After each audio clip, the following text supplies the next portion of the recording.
Construction materials and എഞ്ചിനീയറിംഗിൻ്റെ പുതിയ ക്ലാസ്സിലേക്ക് എല്ലാവർക്കും സ്വാഗതം. മൊഡ്യൂൾ 1-ലെ 8ാമത്തെ പാർട്ടാണ് ഈ ഒരു ക്ലാസ്, ഈ ഒരു വീഡിയോ നമ്മൾ ക്രിയേറ്റ് ചെയ്തിട്ടുള്ളത്. കഴിഞ്ഞ പാർട്ടുകളിൽ നമ്മൾ ഡിസ്കസ് ചെയ്തിട്ടുണ്ടായിരുന്നത് സ്റ്റോണിനെ കുറിച്ചാണ്. സ്റ്റോൺ എന്താണെന്ന് നമ്മൾ കഴിഞ്ഞ ക്ലാസ്സുകളിൽ പഠിച്ചു. സ്റ്റോണിൻ്റെ ക്ലാസിഫിക്കേഷൻസ് ഏതൊക്കെയാണെന്ന് നമ്മൾ നോക്കി. സ്റ്റോണിനെ നമ്മൾ മെയിനായിട്ട് ക്ലാസിഫൈ ചെയ്തിട്ടുള്ളത് 3ആയിട്ടാണ്. ഒന്ന് geological classification, physical classification and chemical classification. കഴിഞ്ഞ ക്ലാസ്സുകളിൽ നമ്മൾ പഠിച്ചിട്ടുള്ളത് ജിയോളജിക്കൽ ക്ലാസിഫിക്കേഷനെ കുറിച്ചാണ്. ജിയോളജിക്കൽ ക്ലാസിഫിക്കേഷൻ എന്ന് പറഞ്ഞു കഴിഞ്ഞാൽ ഇഗ്നിയസ് റോക്ക് ഉണ്ട്, സെഡിമെൻ്ററി റോക്ക് ഉണ്ട്, മെറ്റാമോർഫിക് റോക്ക് ഉണ്ട്.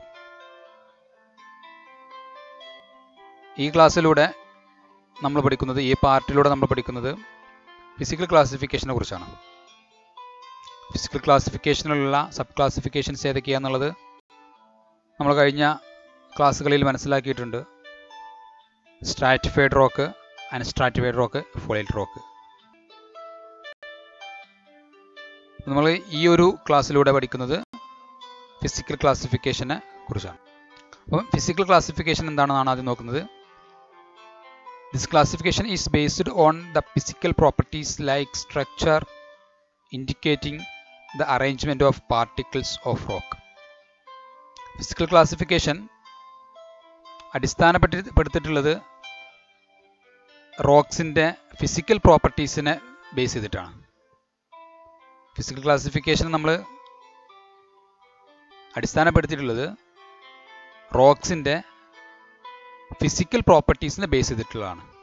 ഫിസിക്കൽ പ്രോപ്പർട്ടീസ് എന്ന് പറഞ്ഞാൽ സ്ട്രക്ചർ പോലെ, അല്ലെങ്കിൽ ആ റോക്കിൻ്റെ പാർട്ടിക്കിൾസിൻ്റെ അറേഞ്ച്മെൻറ്റിനെ ബേസ് ചെയ്തിട്ട് ഒക്കെയാണ് നമ്മൾ ഈ ഫിസിക്കൽ ക്ലാസിഫിക്കേഷനെ നടത്തിയിട്ടുള്ളത്, ഫിസിക്കൽ ക്ലാസിഫിക്കേഷൻ ഉണ്ടാക്കിയിട്ടുള്ളത്.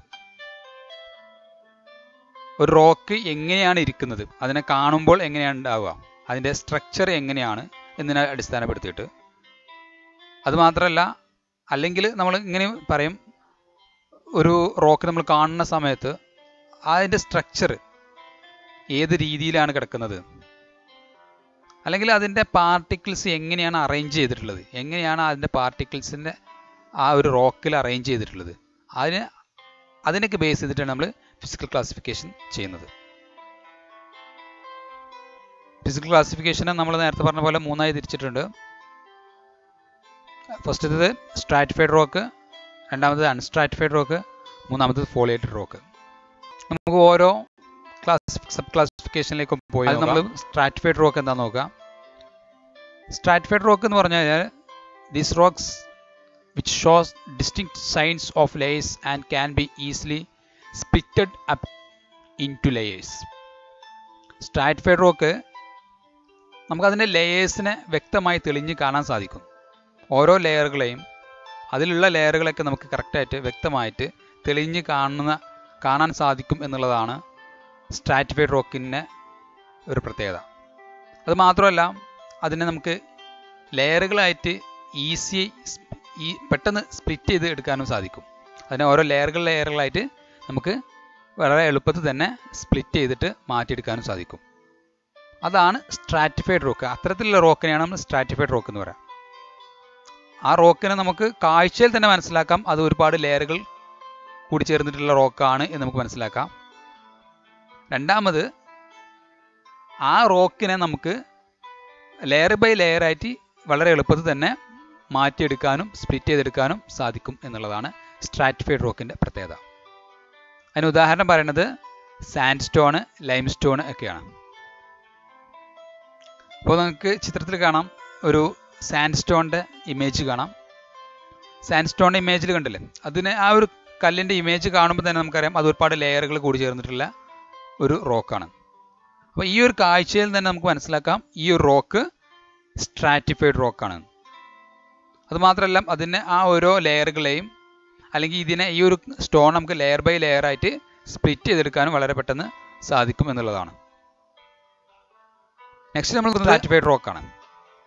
സ്ട്രാറ്റിഫൈഡ് റോക്കിന് നേരെ ഓപ്പോസിറ്റ് ആയിരിക്കും എപ്പോഴും അൺസ്ട്രാറ്റിഫൈഡ് റോക്ക്. ആ പേരുകളിൽ നിന്ന് തന്നെ നമുക്ക് മനസ്സിലാക്കാൻ പറ്റുന്നതാണ്.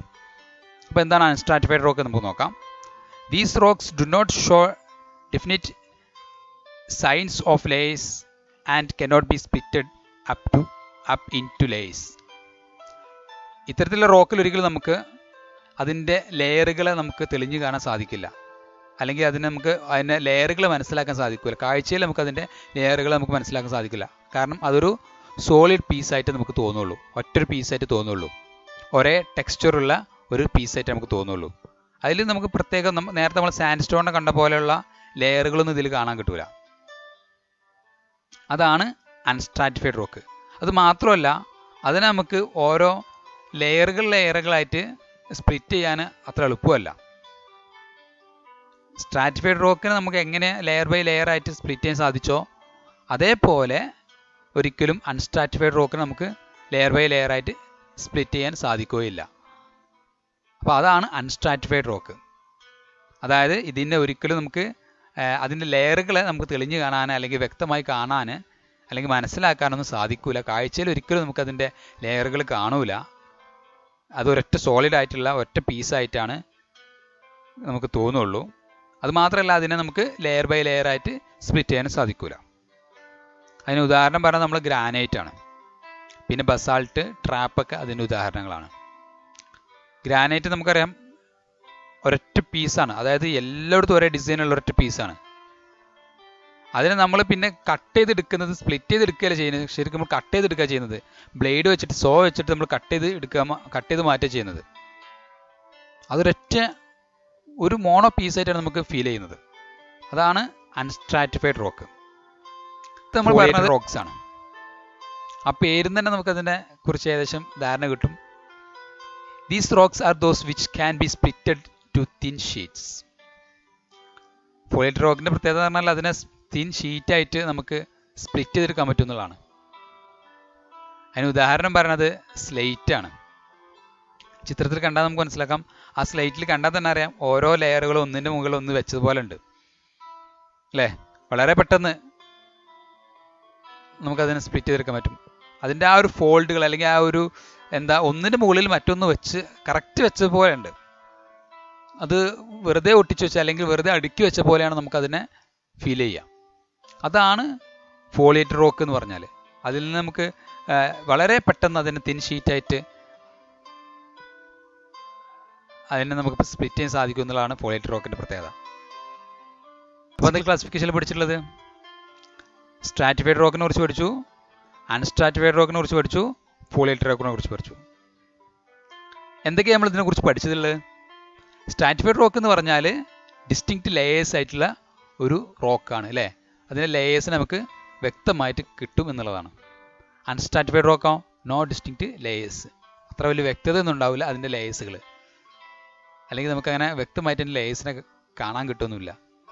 ഫോളിയേറ്റഡ് റോക്ക് ആണെങ്കിലോ ലെയേർഡ് സ്ട്രക്ചർ ആയിരിക്കും. നമ്മൾ നേരത്തെ കണ്ട പോലെ ലെയർ ബൈ ലെയർ ആയിട്ടുള്ള സ്ട്രക്ചർ ആയിരിക്കും ഫോളിയേറ്റഡ് റോക്ക്. ഇനി സ്ട്രാറ്റിഫൈഡ് റോക്കിലേക്ക് വീണ്ടും വരികയാണെങ്കിൽ നമുക്ക് പറയാം അത് can easily splitted along planes of cleavage.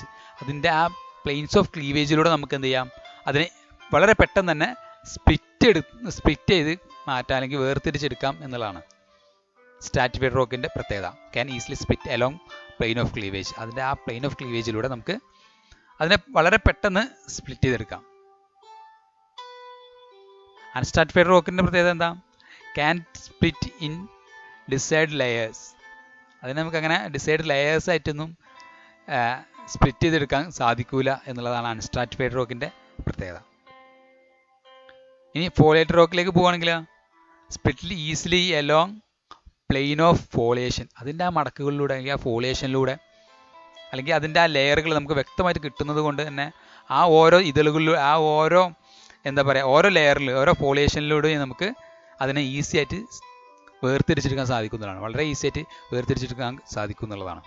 കണ്ടാൽ തന്നെ അറിയാം ഓരോ ലെയർ ബൈ ലെയർ ആയിട്ട് വേറിട്ടിരിക്കുകയാണെന്നുള്ളത്. അപ്പം അതാണ് ഈ 3 ക്ലാസിഫിക്കേഷൻ നമ്മൾ പറഞ്ഞിട്ടുള്ളത്. ഇനി നമ്മൾ അതിന് ഉദാഹരണങ്ങൾ പറഞ്ഞിട്ടുണ്ടായിരുന്നു അല്ലേ. സ്ട്രാറ്റിഫൈഡ് റോക്കിന് എന്താണ് ഉദാഹരണം പറഞ്ഞിട്ടുള്ളത്? Sand stone. അതായത് അത് സെഡിമെൻ്ററി റോക്കാണ്. അല്ലേ? സെഡിമെൻ്ററി റോക്കാണ്. സാൻഡ്സ്റ്റോൺ ഒരു സെഡിമെൻ്ററി റോക്കാണ്. അതായത് സ്ട്രാറ്റിഫൈഡ് റോക്കിന് ഉദാഹരണങ്ങളാണ് sedimentary rocks. Sedimentary rocks form ചെയ്യുന്ന തന്നെ അങ്ങനെ തന്നെയാണ് അല്ലേ? ജിയോളജിക്കൽ ക്ലാസിഫിക്കേഷനിൽ നമ്മൾ പറഞ്ഞിട്ടുണ്ടായിരുന്നു. കാലങ്ങളായി ഓരോ ലെയർ ബൈ ലെയർ ആയിട്ട് വന്ന് അടിഞ്ഞുകൂടി ഉണ്ടായതാണ്. അതുകൊണ്ട് തന്നെയാണ് അത് ലെയർ ബൈ ലെയർ ആയിട്ട് നമുക്ക് ഈസിലി സ്പ്ലിറ്റ് ചെയ്തെടുക്കാൻ സാധിക്കുന്നത്. അതാണ് സാൻഡ്സ്റ്റോൺ എന്ന ഉദാഹരണം. സെഡിമെൻ്ററി റോക്ക് സ്ട്രാറ്റിഫൈഡ് റോക്കിൻ്റെ ഒരു ഉദാഹരണം കൂടിയാണ്. അത് നമ്മൾ ശരിക്കും നോട്ട് ചെയ്യേണ്ട ഒരു പോയിന്റാണ്. സെഡിമെൻ്ററി റോക്സ് സ്ട്രാറ്റിഫൈഡ് റോക്കിൻ്റെ ഉദാഹരണം കൂടിയാണ്. അല്ലെങ്കിൽ സെഡിമെൻ്ററി റോക്ക് ഒരു സ്ട്രാറ്റിഫൈഡ് റോക്കും കൂടിയാണ്. ഇനി അൺസ്ട്രാറ്റിഫൈഡ് റോക്കോ? നമ്മൾ ഗ്രാനൈറ്റ് എന്ന ഉദാഹരണം പറഞ്ഞല്ലേ? അപ്പോൾ ഗ്രാനൈറ്റ് എന്തായിരുന്നു? ഒരു ഇഗ്നിയസ് റോക്കാണ്. അതായത് അൺസ്ട്രാറ്റിഫൈഡ് റോക്സ് എന്ന് പറഞ്ഞാൽ ഇഗ്നിയസ് റോക്സ് ആണ്. കാരണം അത് ആ ഒരു ഉണ്ടായി വരുന്നത് അതിൻ്റെ പ്രൈമറി സ്റ്റേജിലാണ് ഉണ്ടാകുന്നത്. മാഗ്മ കൂളായിട്ട് അത് തണുത്തുറഞ്ഞിട്ട് ഉണ്ടാകുന്ന റോക്കായതുകൊണ്ട് തന്നെ ഇഗ്നിയസ് റോക്കിന് അങ്ങനെ ഒരു ലെയർ ബൈ ലെയർ കിട്ടാത്തത്. അതൊരൊറ്റ മോണോ പീസായി കിടക്കുന്നത് അങ്ങനെയാണ്. അതുകൊണ്ടാണ് ഇഗ്നിയസ് റോക്കാണ് അൺസ്ട്രാറ്റിഫൈഡ് റോക്കിൻ്റെ ഒരു ഉദാഹരണങ്ങളായിട്ട് നമ്മൾ പറയാറ്.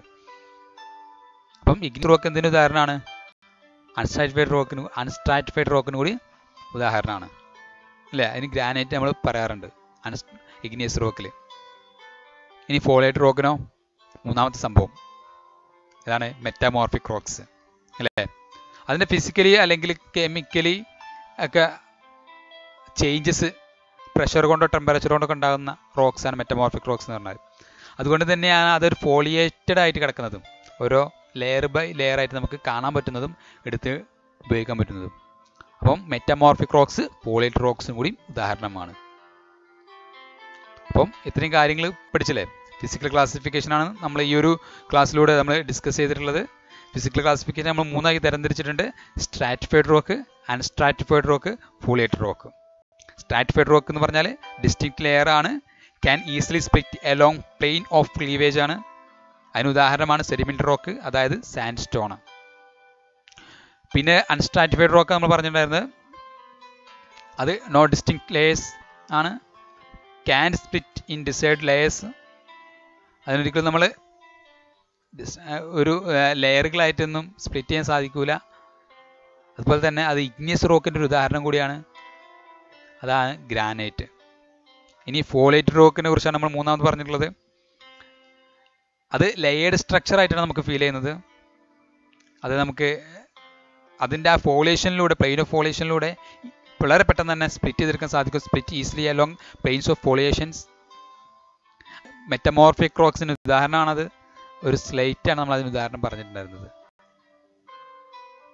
ഓക്കെ, അപ്പം ഫിസിക്കൽ ക്ലാസിഫിക്കേഷനെ കുറിച്ച് നിങ്ങൾ വ്യക്തമായിട്ട് മനസ്സിലാക്കിയിട്ടുണ്ടാവുമെന്നാണ് വിശ്വസിക്കുന്നത്. ഓക്കെ, അടുത്ത ക്ലാസ് അല്ലെങ്കിൽ അടുത്ത പാർട്ട് നമുക്ക് അടുത്ത വീഡിയോയിൽ നോക്കാം. Thank you.